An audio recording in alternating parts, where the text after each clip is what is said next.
All right, today is Monday, October 13th, and we're talking AI hallucinations. How to use AI, when not to use it, when to check it, and most importantly, how to not lose your job because you went with it. This is the DTF Cyber Podcast. I'm Damian. This is Troy. And it's your boy, Fern. Let's go.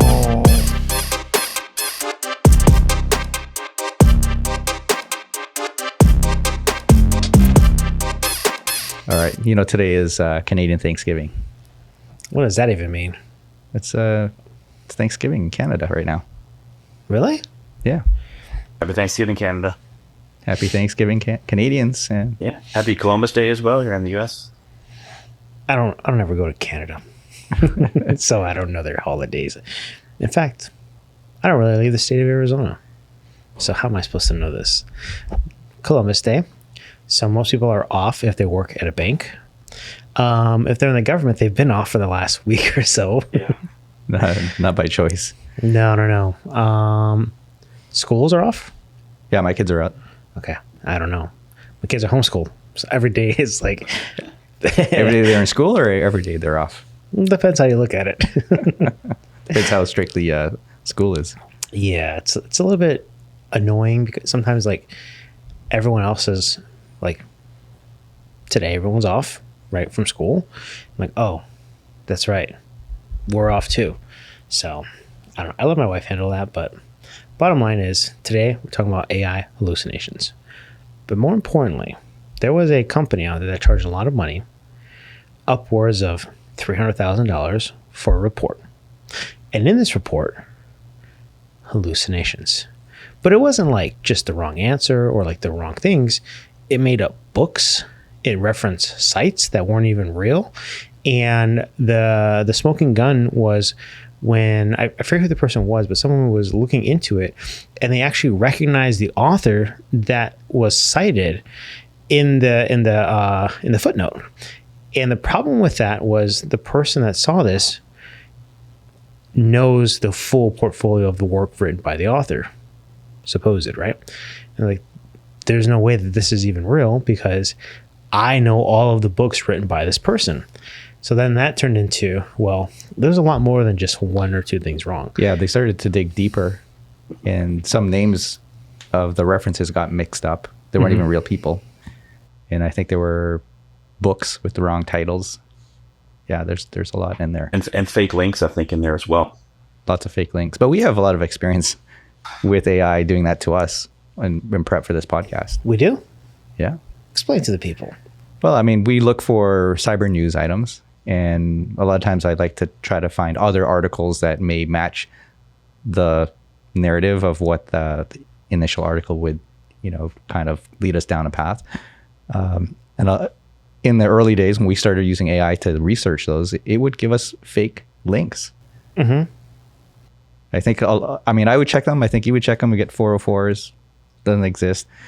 And when I questioned the AI actually said, well, I didn't think you needed real URLs. I was giving you examples of what the URLs might look like. In a far off universe, this is what they might be. So I have my own theory. And obviously, I don't know if I actually believe this, but what seems to be interesting to me is how there are all these hallucinations. And I'm a big Marvel fan.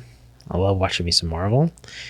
And in the back of my mind, I always think like, I wonder if this actually exists in an alternate universe and the AI was able to pull it from a different dimension. No, that makes absolutely no sense. But it would be kind of cool to think like, this is like Doctor Strange and there's like 4 million, alternate universes or situations, but only one is right. And that's the one that we're in right now. But it references these other ones. It's out there, right? It's hear me out, Fern, or it just could be wrong. Yeah, I know. That's probably what it is. But in my mind, I always hope that there's like an alternate reality for all of us. But yeah. I don't know. It's too much science fiction. The multiverse is real for sure. Maybe there is, but it doesn't mean we're in the right one. We're just in one of many. Yeah. Well, so this is interesting though, because somewhere or in our current universe, someone at, do we say the name? Now, we won't say the name. You can reference the article if you want to see. We're not going to speak anything bad about these companies, but we will say that if you're looking for the company that used AI and that charged an Australian entity. Well, any like, so you think of any consultant or even you in your jobs today, right? Maybe you're an analyst, a security analyst that's doing research and coming up with, a bunch of maybe research that you're trying to get more funding or present to get more funding, and it's all fake information or it's all made up information. How does that make you look as the consultant or the analyst? Like you didn't check your work. I have a big question here. This is one of the big four, right? This is a massive firm that does this every day for a living. And, the Australian government paid $500,000 Australian dollars, about 300,000 US for this report. I wonder if this was an employee who was taking shortcuts or if this is a systemic practice that they used there. I'm kind of leaning towards the first. I believe that probably this was a human error, somebody that, used AI to shortcut a little bit. And of course, if you're his supervisor or her supervisor reading this report that you're going to deliver to a client, it looked really good. I mean, if you read the report, it looked legitimate. You would have to go through and fact check that report pretty closely to find those hallucinations. And so once that one what came to light about the author of the book that wasn't the author, then it became a little bit of apparent to go looking into the links and the other references. But, for someone's supervisor to read over that report, looked pretty good with stats and numbers, looked very well put together. So how do you as a supervisor determine, are your employees using AI on customer deliverables? And, is that okay with you at the company? Or do you set guardrails around that policy?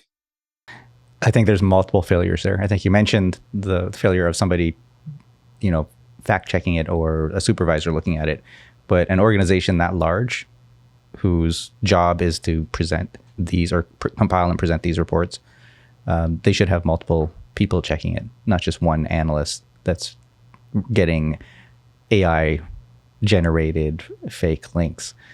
Well, in your job, right? So let's ask this, Troy. If you have an analyst that comes to you and says, "This is the research of number of alerts an average organization gets, so that's what we should forecast for our organization," and then you go to the board with that and ask for more funding because you have to, prepare for increase of alerts, and it turns out the research is all wrong. It's all made up. How does that even make you look? Boy, it's there. Yeah, it's a bad look. And honestly, a CISO that goes into the boardroom without checking their numbers is not doing their fiduciary responsibility to the board either. So I think that, this is kind of a new problem that didn't exist. I left being a global CISO about a year ago now. And even since then, this has become a massive problem, even more so than it was before. But even before, in let's just say the analog world, an employee is responsible for the reports that they submit. And so before AI, we still had employees that submitted incorrect research. Maybe their data was wrong. Maybe the research parameters were wrong. Maybe their theory was wrong. They are responsible for the outcome of that report. So if I go back and fact check and find out that that's not the whole story, or the data doesn't match across different sources and so on, then that's a problem for the employee who is ultimately responsible. Now, as the CISO, I'm going to present that. I need to have at least looked at the data, and it should match with what I believe to be true in the environment.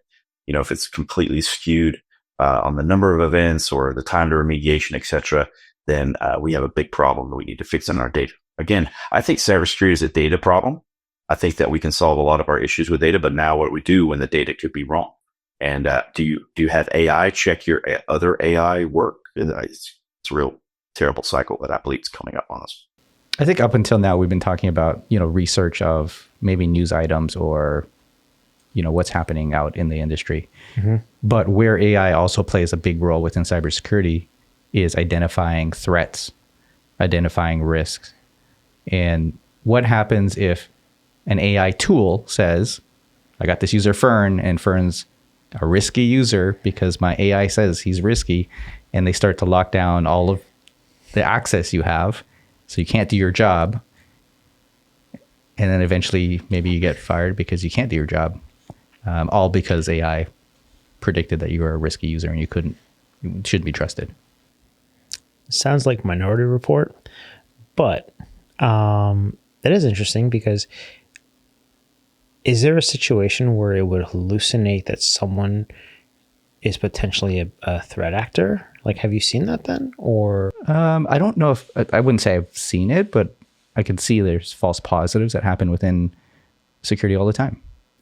so if you get a number of false positives and they get thrown into like a repository, does that data set then become like the like not necessarily gold standard, but like, you know, we'll say factual, so where when this tool goes back to query, right, it now has these false positives that are essentially potentially hallucinated, and then when they're kind of pulled again. Well, remember, how do you know that they're false positive?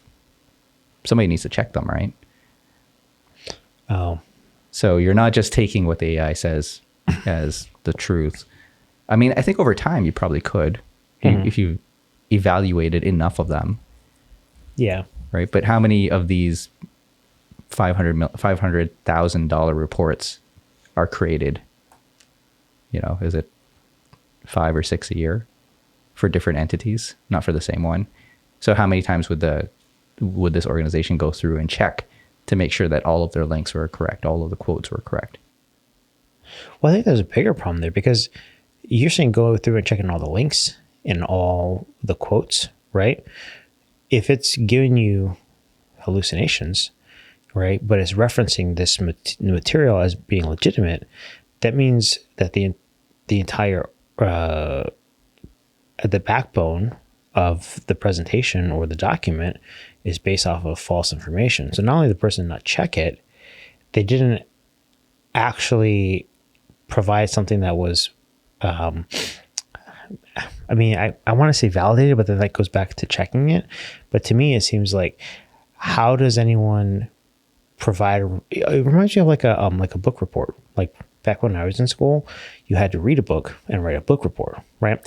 And I might have been before my time, but I used to always go online or go to the library and get the Cliff Notes. Remember Cliff Notes? Yeah. The book of... I didn't want to read a 400-page book. Well, the kids nowadays, they don't need to do that. They could just go to AI and ask it. Well, I know, but so here's what I'm saying is, in a similar situation, when I was in high school, if I had to read a 400, 500-page book, I would just go get Cliff Notes, and then I would base a report off of the Cliff Notes, right? This was before like Google was really a thing, right? So this is before AI, this is before Google, right? And I would go and get these books from the library, and I would skim them, and I would figure out what I wanted to include in my report. Clearly, I didn't read the full book, but instead of spending, hours and hours of reading the actual book, I would just get the Cliff Notes and kind of re-summarize, rehash, right? And like redo and submit it. But that's one specific book. Mm-hmm. That's one specific book that you're reading or supposed to read to summarize. When you have millions of books out there or millions of reports, here's where it gets kind of tricky. Like if I wanted to tell a narrative, I can go out there and find the 1 or 2 books or reports that fit my narrative and then use that as really the reference. And I don't know, Troy, if you've ever done this or you admit to doing it. But if you wanted to tell a story, wouldn't you go out there and find the article that fits the story? Or do you find, which way does it go? Does it go in the narrative? As you tell a story, or if you're trying to create a story that supports your budget request or something, there are lots of articles out there that support that, like, the number of breaches, the number of phishing attacks, the number of malicious insiders, so as you're talking about budget things, you can bring to light real life examples. And that's what you do. You go look for those, not to support your narrative necessarily, but to prove what you're saying is actually true. You want to be objective and you want to look at all the facts. And, if one report says that phishing numbers are 85% of breaches include some type of phishing, and other, reputable sources like IBM Ponemon Institute says 65%, you got to be careful with how you report that. And that's just more about your diligence on this. And I think that AI, this proves once again that human jobs are not going to go away. We can't rely on AI to do our jobs for us. People are so, worried that AI is coming for my role. But I think this just proves again that AI is not capable of doing your role completely. You should be using AI to be more efficient, but you still need the humans in the loop to fact check and to make sure the AI is not hallucinating and that it's actually doing what you expect it to do. As you look at the AI SOC model, which is kind of an up and coming industry in cybersecurity, using AI in the security operations center to shorten the time it takes to respond to incidents, I think it's super important, as you mentioned, Damian, about threat intelligence, indicators of compromise, breach, indicators. You have to double check that with the fine tooth comb to make sure that the AI is not sinking down a rabbit hole. The last thing you want to do is spin up an incident response and bring in, outside forensics and other people that cost a lot of money per hour if it was the AI just making a mistake. And so I don't know that we're at a comfort level yet where we trust the AI to make those determinations, but we may get there, but it's not today. So this is a good opportunity to continue to grow with AI and use it appropriately. Yeah, you could have saved, $500,000 on just asking AI yourself for the report. That's what I felt like. Yeah, exactly. So, imagine being the client. You've spent $500,000 on this report that you could have done overnight yourself with some type of an LLM, whether it be Chat, GPT, Claude, or Grok. Let me tell you, whoever wrote this report had a very difficult prompt that they wrote. Okay, that couldn't be repeated, so it was worth the money. It was worth the money because I don't know about that. There's no way we can. So, do you think they actually manually checked everything, or did they go back to the AI and say, "Hey, you gave me fake links. Can you give me real references this time?" They obviously didn't do that. Here's what's crazy is they refunded the money, right? Which I think was actually an installment payment, if I'm not mistaken. Like at the very end, it was like the last payment, and then this is where they discovered the issues. So I think it was an installment payment of like $300,000, like $290,000 exactly. But what they ended up doing was they went back and fixed all their mistakes from all of their like references, and then they gave it to the customer. So they like removed all the bad stuff and then like so that goes back to what I said to you, Troy, earlier, right? Did they just go out and find new real references to fit the narrative, or did now the narrative change because the evidence changed? That's the question. I would posture that this was such a big embarrassment for this company. It's a massive global big four that I'm sure they had their experts go through that report with a fine tooth comb and rewrite it by hand. I doubt they would rely on AI a second time, because you could not imagine what would happen if the client determines, oh my God, you went back and rewrote this again with AI. Come on. I agree. Right. I don't think it's probably a one-off. I would assume that, hey, there's one mistake where an analyst went out above and beyond and tried to, do it more efficiently. And then all the checks were missed. So I doubt that happens again for this particular company. What we're saying is, though, this could happen to you. You can be a much smaller company. You can be a much smaller consultant. You could hire a consultant, or you can even have an analyst on your team that is doing research for you, that is giving you wrong information. Mm-hmm. Yeah, I think. And what do you think, Damian, about, when you're paying a company like this one for this report, you're expecting a human's work and output, right? Is there some kind of, in the future, do you think there's going to be a form that you could sign that says, please do not use AI in this report? Well, I think that's isn't that already happening, right? I haven't seen it yet, but yeah, that'd be interesting. I think there are AI ethics questions for every vendor. I'm starting to see more of those pop up. It's not really an ethics. It's not an ethics question. It's more of a preference. Like, hey, I want a human to write my report. That's what I'm paying for. I'm paying this exuberant amount of money. I prefer that it's written by a human, and that's the above and beyond. Well, I think it's a level disclosure. Yeah, I think it's a disclosure of how much AI is being used. And if a client sees that, they can say, wait a second, for this particular task, I want to make sure a human is doing it. So what level is that? Is that a 50% AI, 50% human, or is it 25% AI, 75% human? I don't know. And over time, I don't know if it really matters, as long as the information is validated. So I've got a random question. Say 10 years ago, there was a fee to do this report, and it took 300 or 400 hours, like man hours, right, across a team. And now it takes way less, but it costs the same amount. Do you see a problem with that as a buyer. Where before AI, you were paying the premium for all the time it took. But now, if the tools are referencing other contracts or paperwork or outputs and kind of bringing them together faster, but the price hasn't changed, as a consumer of these goods, would you feel bamboozled? Isn't that where competition comes in?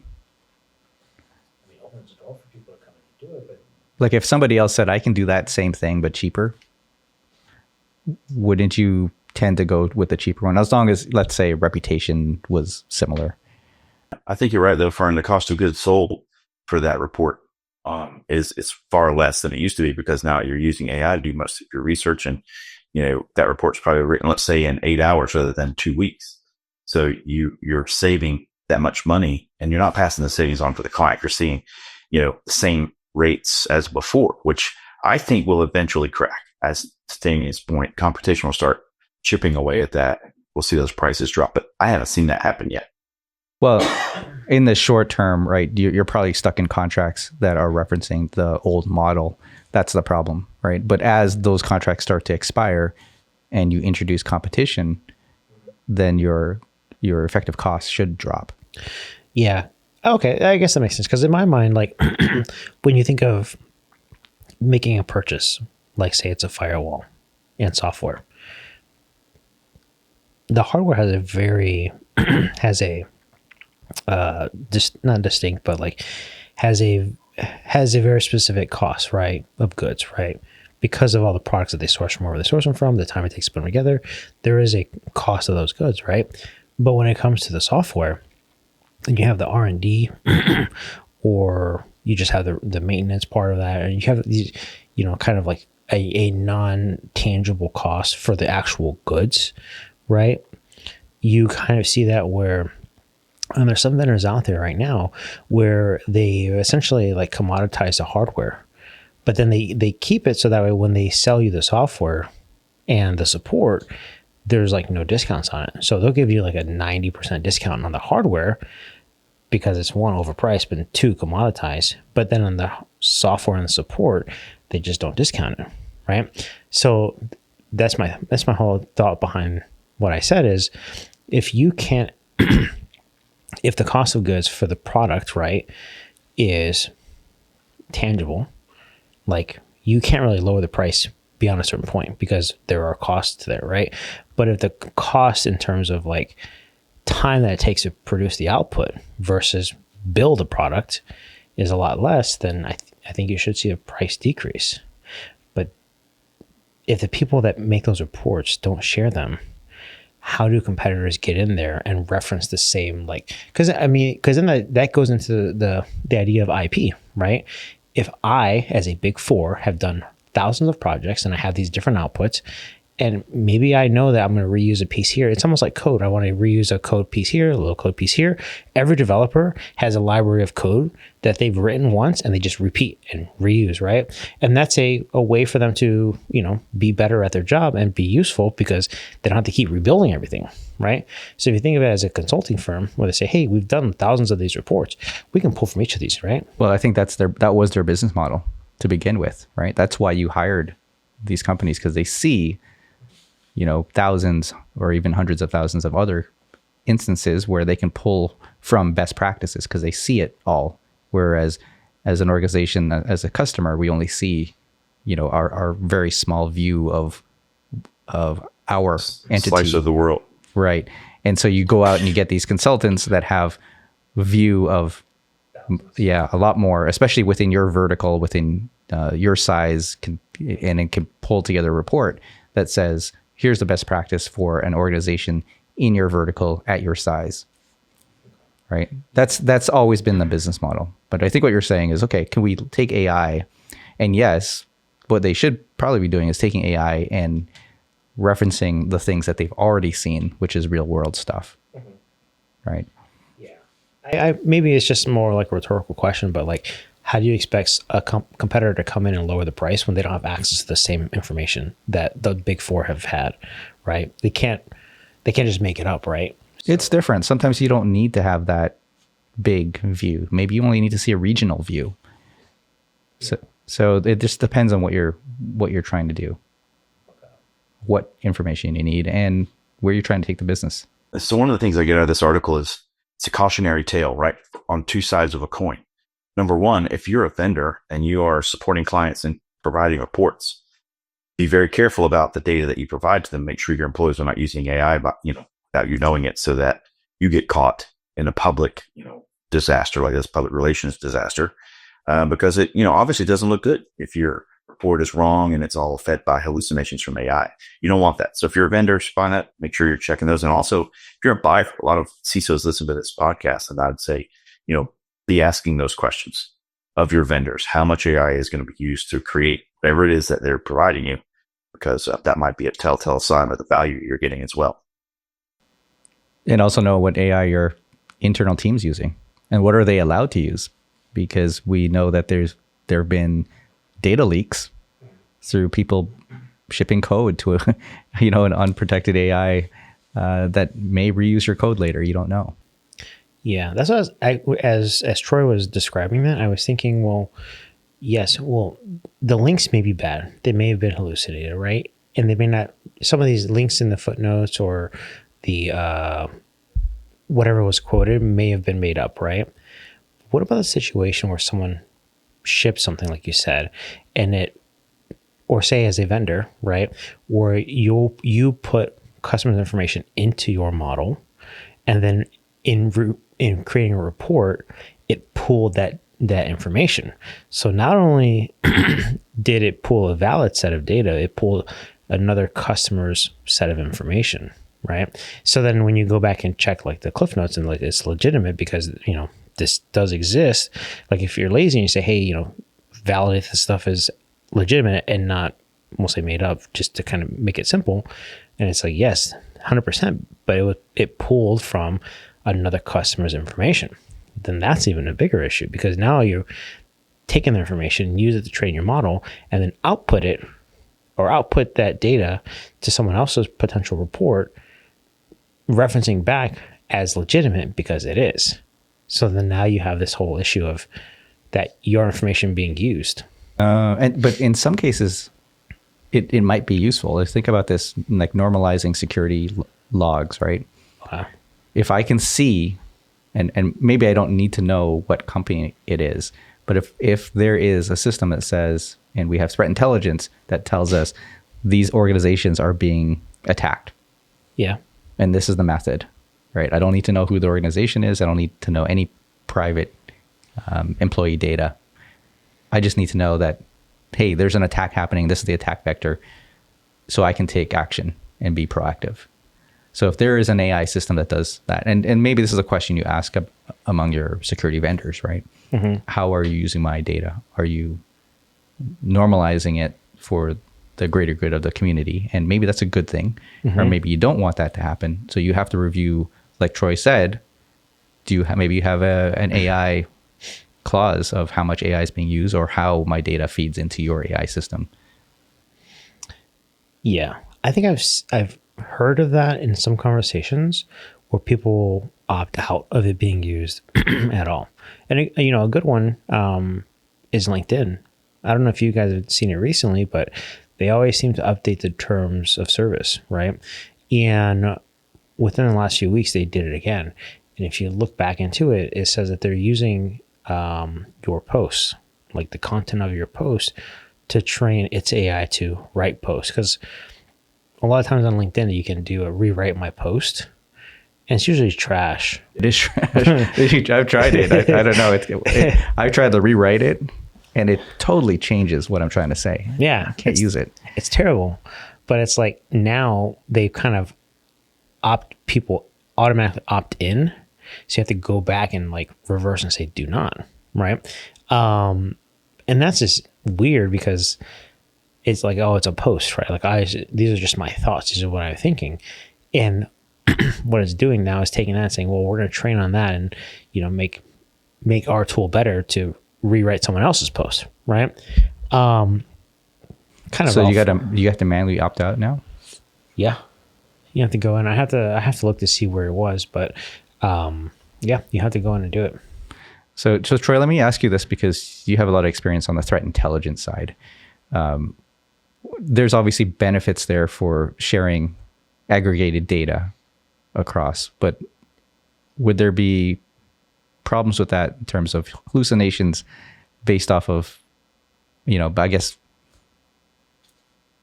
data that I don't have access to, because I don't know what's real or what's not. So I don't know if an attack is happening.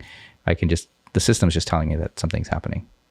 I think this is a big challenge in the threat intelligence world, because you want to share data. You want to be able to share threats quickly, because new threats come out very fast, and threat actors move quickly, and they change infrastructure very dynamically, very quickly as well. So, being able to stay on top of that is crucial to the success of the security operations center.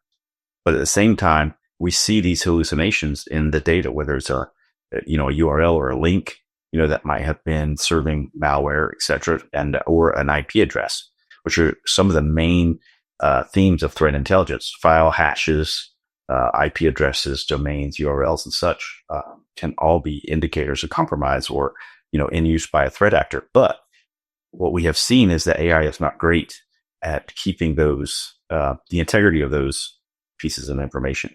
And so as we share threat intelligence, we're still seeing it in the former machine learning phase. I have not seen an AI be able to really take that information at a high fidelity and sort through it quickly yet. Yeah. I like to err on the side of caution, and if there's something that is threatening or news that we think is threatening, lock it down, as soon as possible.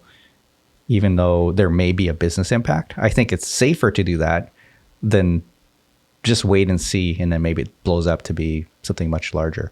I don't know what the right balance is. If let's take, for instance, a fire alarm, and this happened to me actually last week. We were in a hotel, and 4 a.m. the fire alarm goes off.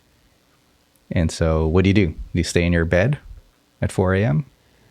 while the alarm's going off, or do you get up and walk down the stairs and out to the parking lot? Right? Isn't it safer to just, hey, let's evacuate just to be safe? Yeah. Right. So that's the same thing. If you have, let's say, some threat intelligence tool, whether AI is being used or not, if I have an alert that says, hey, there may be something that is happening here, maybe the safest thing is to let's lock down the business.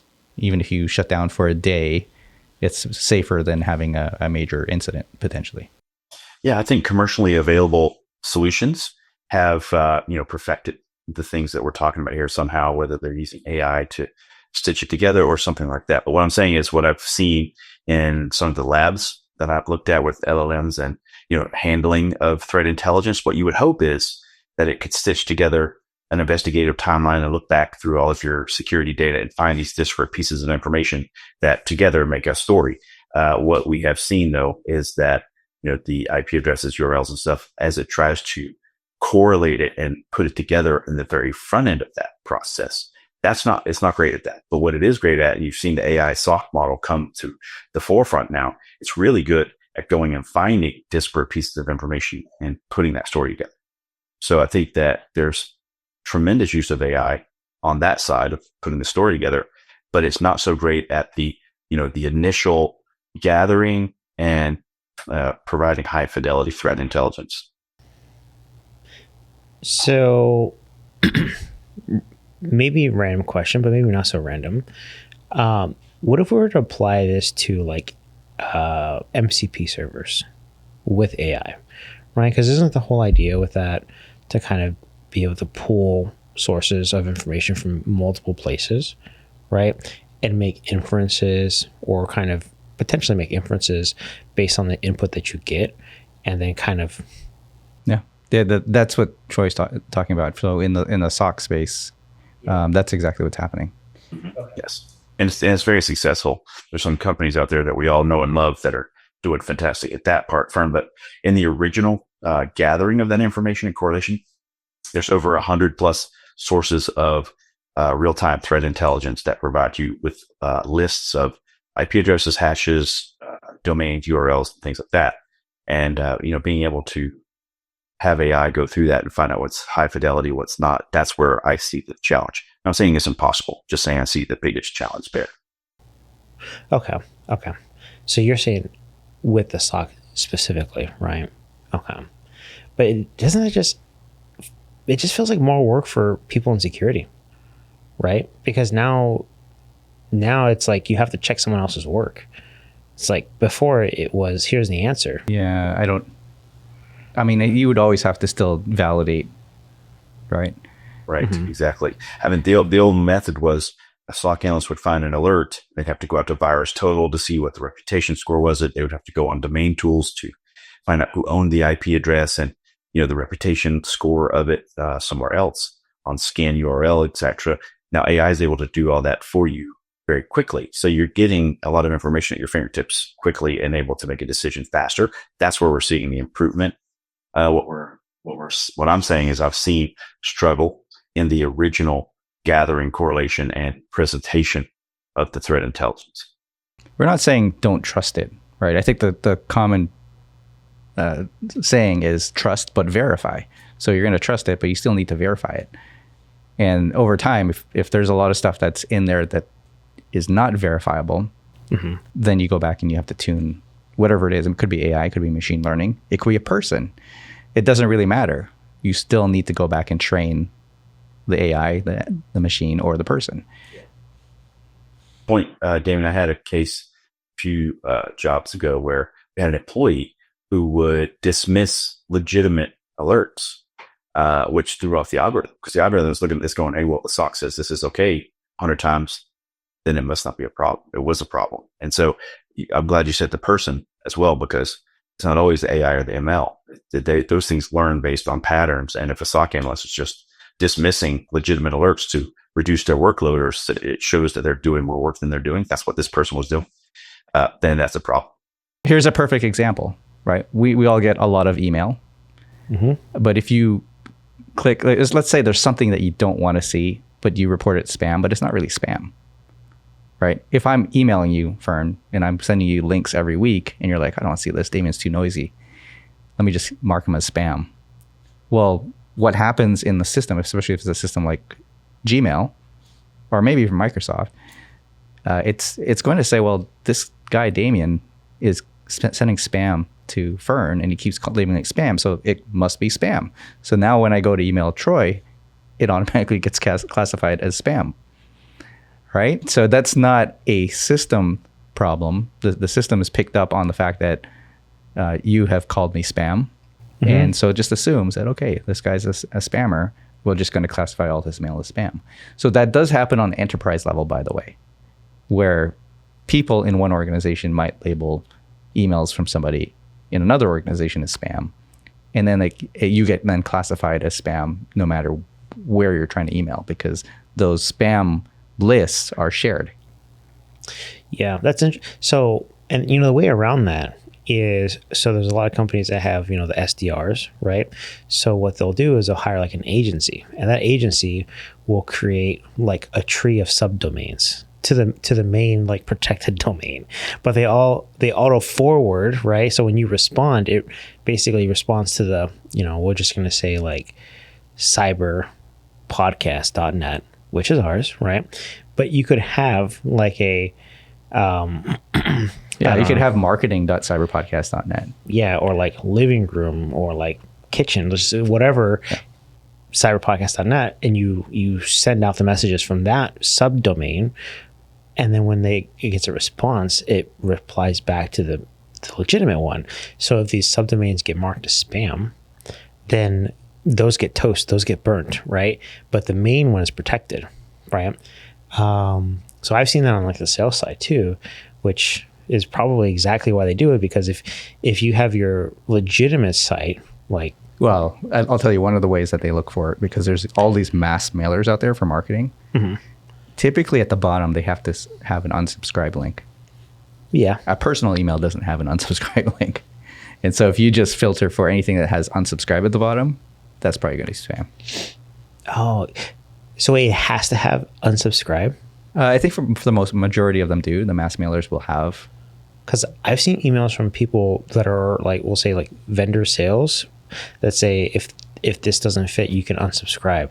But it's coming from them. Like if it was Fern at cyberpodcast.net and I sent someone an email and I put at the very bottom, it says, I don't know. There's a lot of mass mailers now that kind of send on your behalf anyways, like use your personal email. That's kind of risky because the spam score will probably go up.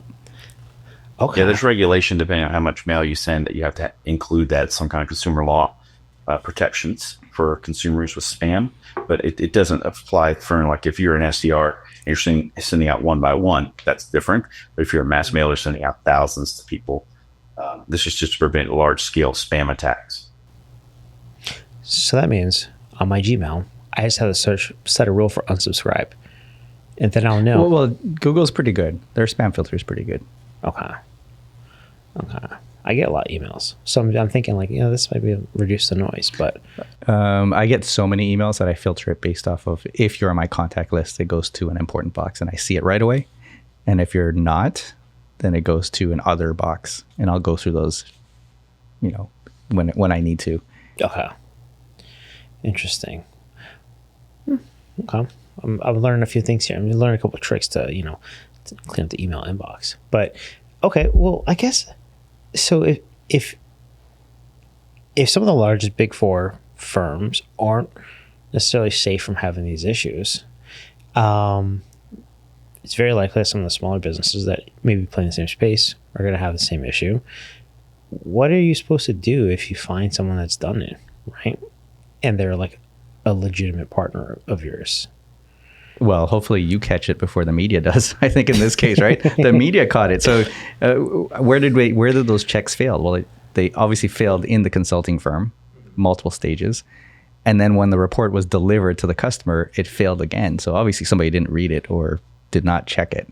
So why are you spending that kind of money on a report that you're not going to go and validate or check? Yeah, chances are you save like 400 hours of work. You can't spend a few just to read through the report.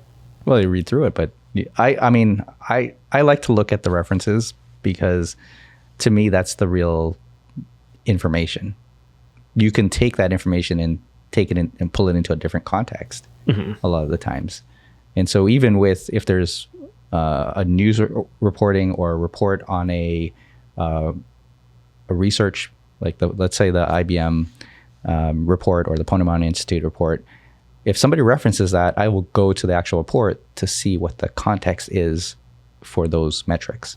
Right? I think that should be best case, best practice for anyone. It doesn't matter. It does cybersecurity, business analytics, if you IT, it doesn't really matter. Be curious enough to go look at those references, because if you don't have to look at all of them. Yeah. But you should make it a habit of reading through it and saying, oh, here's a cool article. Let me go click on it and drill down. So here's another question that I have for you, Damian, is that, this was a government agency. And so you just mentioned that the media caught it, so that, after it, is this happening a lot more often than we know, and we just don't know about it because nobody's talking about it? Is this, a very rare case that, I bet you government report got caught by the media? That's very interesting. This may be happening a lot more than we think.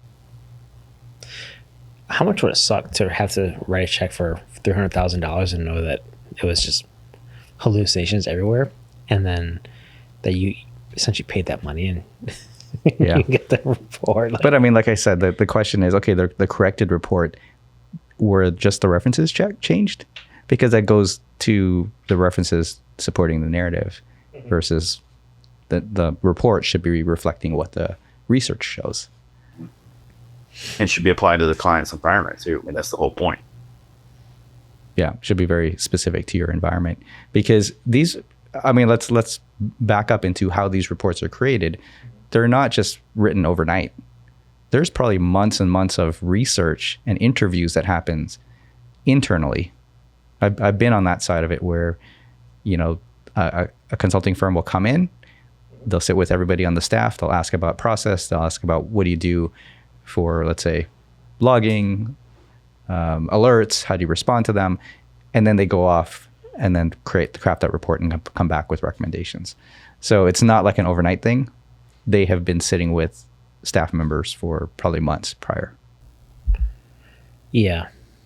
No, I've heard of some of these projects, multi-million-dollar projects where people pay these companies to come in and look at like their Salesforce implementation or like a Workday, like very like core applications to their business, especially if they're like a sales organization. And they'll pay millions, like multi-million dollars in I guess project costs to understand where they should be going, right? And so maybe random thought again is like, I've heard from a few people that the reason these not the reason that these companies charge so much, but the reason why people pay so much is because it's like a CYA for a lot of executives. Because I think one of the biggest issues that I've heard of is when you have to defend your decision as a CISO or as an executive. You have to defend your choices that you've made in a professional setting if things hit the fan, right?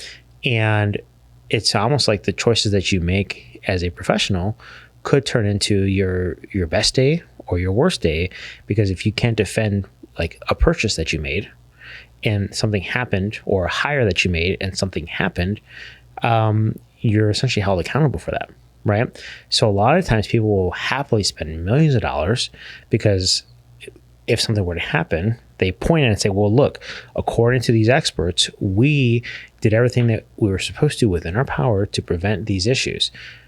It wasn't us. It wasn't me. We have kind of like proof that what we did was good. And we just happen to fall victim to this situation. We, maybe we missed something, but we have this report. We have the CYA, right? But what happens when that report has hallucinations? Well, so these are just, I think in this case, it's just one type of report. Mm-hmm. I think you mentioned something really important here. We do go through external audits, right? So not just reports on what should be done for the future, but also auditing the controls, auditing the actual department delivering the services. And that doesn't necessarily have to be, a really super expensive report, but it's just another set of eyes from outside. A lot of companies will do external pen tests, right? So they bring somebody in and try to hack the company. Yeah. Because ultimately somebody's probably hacking the company anyway, so you may as well have a legit hacker on your side to pen test your environment. So those types of exercises are really, I wouldn't say, CYA.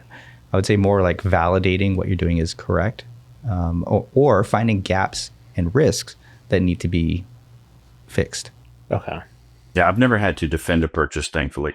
If you're in a position where you're always defending your decisions, then I think you need to look at leadership and maybe manage up a little better. But definitely what you want to do is have a true partner with one of the big four like that and, validate some of your thoughts. Benchmarks are crucial, where you just say, here's where we are and this is where we want to be. Having some extra validation to your future roadmap of, putting risk dollars to gaps that you might have. That is so important to validating your program. And I think that's super helpful. I think there's a lot of value to that.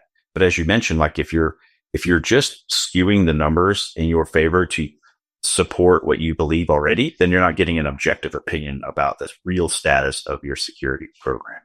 So I really would hate to see people trying to find references and articles that support a narrative rather than, just looking objectively at the facts of how we're doing and where the gaps are. Measuring against cybersecurity frameworks, that's an easy one, right?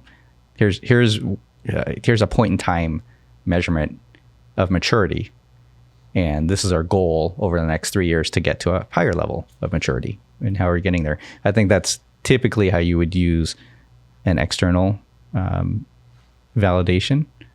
Have somebody come in and do that. And Damian, what's your favorite external benchmarking framework? Probably NIST. I think is number one. Has been number one for me throughout my career. 800.171. Mm-hmm. How about the Gartner benchmark to 1 to 5 kind of thing? I think they're fine. I don't think there's one. As long as you pick one. I mean, you can't pick one framework, measure, and then pick another framework to measure against. I don't. Yeah. we had a bad score. Let's just redo it. It's like when you take the SAT and you like fail, and you go through the ACT and hope for better, right? Like, I don't like that one. Yeah, I think it's all about standardization. So if you take a look at it, to me, it really doesn't matter. I think they do have pros and cons to them. They may look at different measurements or score them differently, but that's about it. And at the end of the day, you want to have a standardized measurement that you can then come back and measure again in a year and set goals against that year after year to improve the program. Yeah. I mean, and to that point, I've always believed in the NIST cybersecurity framework as the way to have a framework for your program and to how to set it up and give you the guardrails to have a successful program. But the benchmarking and giving yourself a score, always relied on Gartner's 1 through 5, and it compares to your industry, and puts you in the right, place to say, I want to go from a 2.8 to a 3.1. It's a huge jump, believe it or not. And then you can quantify how much money that's going to take. You can talk to your leadership with data-driven insights that help you get from A to B. Yeah, I think the Gartner one makes sense if you're already a customer or if you're thinking about becoming a customer of Gartner. There's a whole community there. And by the way, tomorrow I'm speaking at a Gartner C-level community. So, it's a good community. I think we always talk about having community support and networking locally. Mm-hmm. I think this is one we haven't mentioned in the past, but if you already are a customer, you're thinking about becoming a customer, then those frameworks and the measurements make sense. But you might find them really expensive and you just can't afford to do them. And that's where I think this kind of comes in, because it's publicly available and you can take a look at it yourself. Am I going to have to bleep out Gartner? Because they didn't actually pay you to have their name said. We can't. How many times did we say it? I think like 3. So I've heard of this. I've heard of the score of 1 to 5. And I've heard some people, have some really low scores, right? And I think what Troy said, to go from 2.8 to 3.1 is a huge, major improvement, right? I guess what seems to be weird to me is that that's only roughly a 10% jump, right? But that 10% jump is like an order of magnitude from the way you guys are describing it. So I think is the first issue that people would just need to have one of these external audits done to kind of see where they're at, or what's the likelihood that organizations don't actually know where the maturity is, from either probably your the norm, to be honest with you. Probably more than 80% don't have a very good idea of where they land on that scoring metric.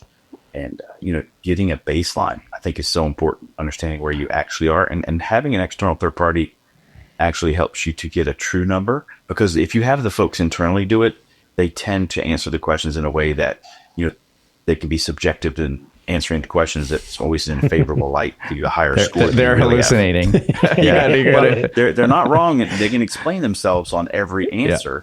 That they're not wrong, but every answer is subjectively in their favor. And so an external third party comes in with no intention, or you don't have to have a third party, though. I think that's what I'm saying. They are expensive. I think it'd be good, best practice, to have somebody outside do it. But you can always start by doing your own. And so if you do a self-assessment first, you kind of know what some of the questions are going to be, and you speed up the actual consulting time. Because if you have the consultant come in and ask a bunch of questions, and then now you're waiting to gather information, it slows down the process and may cost you more. But if you do that on your own, it's almost like if you're going to take a test, do the practice test, right? So you can see what some of the questions are going to be and how to respond to them, how to gather the evidence before you actually get into the real test. And so that's what I would recommend. You don't necessarily have to do the external. I think it's best practice to get somebody who is not biased, like Troy says, but you can start by doing a self-assessment. Yeah, and to your point, Fern, that 10% is increasingly more difficult. But once you get to the 3.1, as an example, the next 10% is 10 times harder than the previous. because, the closer you get to perfection, the harder that is to get there. And folks like financial services and highly regulated businesses tend to want to be higher on that scale. They'll invest the money it really takes to get there. Depending on what your industry is, 2.8 might be just fine for you. And you might say, we accept the other risk because 2.8 is perfectly in line with, other businesses of our size and stature and industry. So, it gives you an idea of way to talk about that, think of it from a risk perspective, and really justify what you're doing and show that you're doing the right things in the right places. I think it's just hard to believe that, like, I forget which one you said, like maybe like 80% of organizations don't actually know where their baseline is, right? From an external audit perspective. Because I've heard of like pen tests being like 10, 15, 20,000, right? And you do kind of like probably like some AI automated or, some vulnerability scanning. Well, there's AI automation now on some of those. It's continuous testing, they call it. Mm-hmm. But yeah, I don't know what the exact number would be. I think if we look at large organizations, yeah, they probably already have somebody, doing reports for them annually and doing pen tests and doing audits every year. Yeah. But it's so what I think what maybe confuses me or kind of has me thinking like that there's an issue here is I've said this like 3 times in the last like 4 days, which is very odd for me. But it's come up a couple times, and it's that, a core, we'll say, pillar of security is understanding the assets that you have. If you don't understand, if you can't protect what you don't understand, right? And that's like a core pillar. Like, and maybe it's a part of a framework or something I'm not familiar with, but like that's something that I always hear over and over. You can't defend or you can't protect what you don't understand, right? And in my mind, if you don't understand where you're at, from a maturity perspective, how do you know where you're going? Because it's like, you don't know where your gaps are. And it reminds me of like the yearly checkup when you go to the doctor's office. You might spend like $100, $200, $300, $400 for a 80 lab panel test where they just draw like 5-6 vials of blood and they're like, oh, here's all of your numbers, right? So now you know, right? But if you don't do that and you wake up and you're like, well, I feel healthy. Yeah, I go to the gym every day. I exercise. I eat good, but it's like you're not getting the right vitamins or the right nutrients. You don't actually know that your levels could be off and that it could be causing other issues. But you say, well, I'm doing what I'm supposed to, which is eating right, exercising, and I'm getting sleep. I'm doing what I'm supposed to. How could I be unhealthy? Well, it's like, well, it's still possible. So like if you take that and you put it in security and say, well, how do at a core part of the business where if you don't understand what you're trying to protect or you don't understand what exists, how do you even do it successfully? Yeah. Well, that's number one, right? How many people have problems just trying to inventory assets? Yeah, they don't even know where their laptops are. I don't know where all my laptops are. That's a big problem, for a lot of organizations. You're not saying you. No, I'm saying not me. Okay. No, I mean, but Fern, think about it like this. You just had an 80 panel test to tell you how, all the things wrong with it, but there's actually 120 panels that you could do. So you took an 80 panel test, you got a really good idea of how healthy you are, but you missed 40. That's what today's cybersecurity industry looks like right now. People are doing assessments, getting an 80 out of 120 things checked, and they're missing 40 things. It comes down to identity, comes down to network, comes down to application, comes down to assets, and it comes down to data.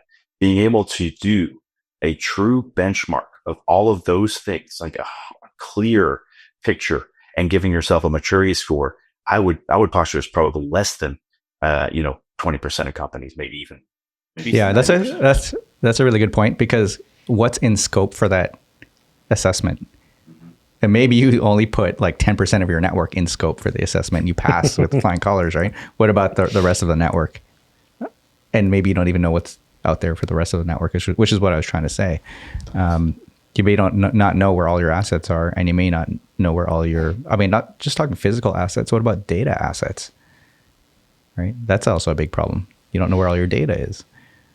So having that kind of, just scoping what you're going to have these assessments on or the pen tests against, they're usually a really small piece of the entire environment. So if there wasn't a conversation that made people think twice about trying to get into cyber, This might have been what threw him over the edge, because when you think of all the different things you have to consider with security, it's like a never-ending list. Well, this is a whole different type of job role, right? The auditors, the policy creators, right? Everything in that realm that people don't think about when they go to school to learn cybersecurity. 90% of them come out thinking, I'm going to be a pen tester. I'm going to go hack stuff. I'm going to break things. Or I'm going to be blue team. I'm going to work in the SOC. But what about all the other people that have to do the auditing, that have to do the management of the policies, have to write the policies, right? Write the reports. This article really underscores the fact that these jobs are not going away, Fern. Like, the hallucinations in AI, AI is not taking our jobs. We have to be here to secure it and make sure that it's not, getting things wrong. I think that security is one of the areas of the world where AI is not going to come for your job. It's going to come help you do your job better. This is one report. And you mentioned earlier, if it's cheaper to do these reports, the question isn't, do I save money? The question is, how many more reports can I do? And so if you now have to do 5 reports versus 1 with the assistance of AI, well, 5 more reports need to be validated and QA'd, right? Checked through to make sure that there's no hallucinations. And so I think that actually generates more potential jobs than taking away jobs. Yeah, I could see that. Because it kind of goes back to you're creating more output, right? So as you make more, as you get more efficient, you do more. It kind of creates another like trust but verify, like part of the loop, right? The one thing we didn't really talk about, and I've been thinking about it, is hallucinations with code. Is that even a thing? Like if someone's using, I read an article like a week ago. There is a code writing AI tool, to be unnamed. There's a ton of them, yeah. But there's some that do a lot, and there's a lot of people. The marketing on it is very done very well, and there's a lot of people looking into this application that they can use in a web browser, right? And my first thought is, well, you always hear people saying, especially like on LinkedIn, like, oh, you can build a company, you could do this, you could do that. It's easy. Like, one person shop can like make millions of dollars. And if you're not pushing towards 100 million as a 2-person company, like what are you even doing with your life? And so it's like, obviously part of a grift, right? They're trying to sell something, but the other side of that, there are actually tools that can help you do things, right? And my thought is, like, when it comes to code and people that are developing, if they're using AI to kind of help them, right? Not that hallucinations would exist in this fashion. Like we did talk about this in a previous episode where that AI assisted coding tool deleted the production database. Remember that? So there are issues there too with coding and AI. I think ultimately it helps, but you still have to trust it. Trust and then verify, right?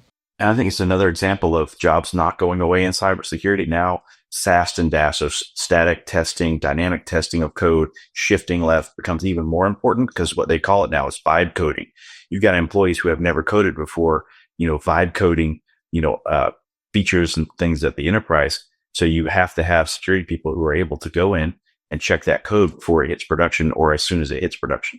And so, shift left, getting into the supply chain of all those third-party dependencies that code is calling, doing static testing, dynamic testing, on an ongoing basis is now 10 times more important than it was even a year ago, because now we're putting out code quickly that could be full of vulnerabilities. It could be full of holes that nobody sees. It works, so they use it, but they don't know that it's insecure. Yeah, I think that's where I was going, is more so not that it would hallucinate anything bad. It's just that it would kind of make a wrong assumption, and as a result, that would create. I don't think it's any different than a human making the wrong assumption. They're just making wrong assumptions faster. That's fair. That's a good point. Yeah. So either way, like Troy said, if you're in security or you want to get in security, there's always going to be an option for you to do something, right? It just depends on what you want to do. I felt like there was more juice with that question with the coding, and then you guys just shut it. You guys just shut me down. Like, nothing left. I don't know. I wonder if No, I don't wonder. I feel like we're getting close to, our roughly 1 hour like goal. So we talked about a lot, right? We talked mostly about hallucinations and maybe some of the implications of people not checking their work, right? That checking work that they submit to a paying customer. I think that's the biggest issue. Well, it doesn't even have to be a paying customer. We're saying internally, if you're leveraging AI, and I think at the end here, I don't think it really matters if it's AI. It could be a person doing the same thing, right? So I think AI just makes it easier and faster, but there needs to be QA along the way. Multiple steps of checking, whether that's in your own organization. You've got an analyst that's generating reports that then get bubbled up to maybe a management layer that then goes up to a CISO that then gets presented to a board. If all of that false information bubbles up that far up, then we've failed the entire process. Yeah. I will leave you with a anecdote. I mean, maybe it's actually a real story. I won't name names, and I won't give you specifics, but I will say there was a situation where something was sent to a group of people, unintentionally malicious, more of a joke, right? And in this message, it was an image, right? And it said things that were never said, right? And it was all for jokes and for fun, but some of the people in this conversation took it for being true, and that turned into a mega shitstorm for a few people involved. And obviously, it got fixed, right? But I remember one of the things that came up, and it said, and now don't quote me on this, but it was to the extent of course we didn't of course we didn't question it because it essentially came from a trusted source, but it was like a trusted source that was just having fun maliciously, right? But it's like, so where I'm going with that is, in your example, you're saying as things bubble up, right? There are checks and balances along the way. But if someone at the very top expects that the person below them did their job, or the person below that did it, and these people are trusted, right? But they actually didn't, it could still blow up in everyone's face, like it did in this example that I'm telling you about. I don't want to get out too many specifics because I think you're spot on there. I've seen so many fakes now; it's hard to believe anything that you see. I sent around to my wife this video of a little boy playing in the yard, and there's a bear walking into the yard, but then the cat runs out and scares the bear off. And I was like, oh my God, look at this cat saving this kid's life. The bear was creeping up on him, and the cat comes in and is the hero. It looked absolutely legitimately real, like a Ring camera caught it. It was all from Sora, which is ChatGPT's video image creator. I was like, holy cow. Now I've seen a lot of that going around. So there's a lot of that. You have to really question everything you see. I saw that same video and I thought, man, I think the one that I saw was a dog. I was like, come on. Like, that bear's going to turn around. Like, I don't believe that. All right. Bottom line. Don't believe everything you see online. Yeah. Trust but verify. I think if you're going to be producing these reports as an analyst, it's okay to use the AI if your company allows it, but validate anything it gives you, proofread it. Don't just submit it blindly. And then if you're a CISO and your team's giving you stuff, also, question it. Go and be curious about it before relaying the same false narrative, if that's the case. Yeah, my last thought is, with the rise of AI, cybersecurity continues to be the place to be. It's not coming for your job. It's going to help you do your job. And I'll say, worst case scenario, just build a prompt that says, validate all the sources cited in this document, and validate that they are legitimate sites and that they're not hallucinations. Because at a bare minimum, if someone's going to give you a report and you don't have time to go through it, minimally, you should at least have something that will do it for you if you don't have the time to do it. I mean, that's what people do anyways. But I think there could have been a lot of headaches avoided had someone in the loop with this Big Four company gotten in and said, hey, just validate everything, make sure everything is good. Could you imagine if we did this whole podcast off of a fake article. Did we validate it, by the way? You said, I don't think so. You sent it to me and I just read what you sent. And on that, I guess we'll see you next week.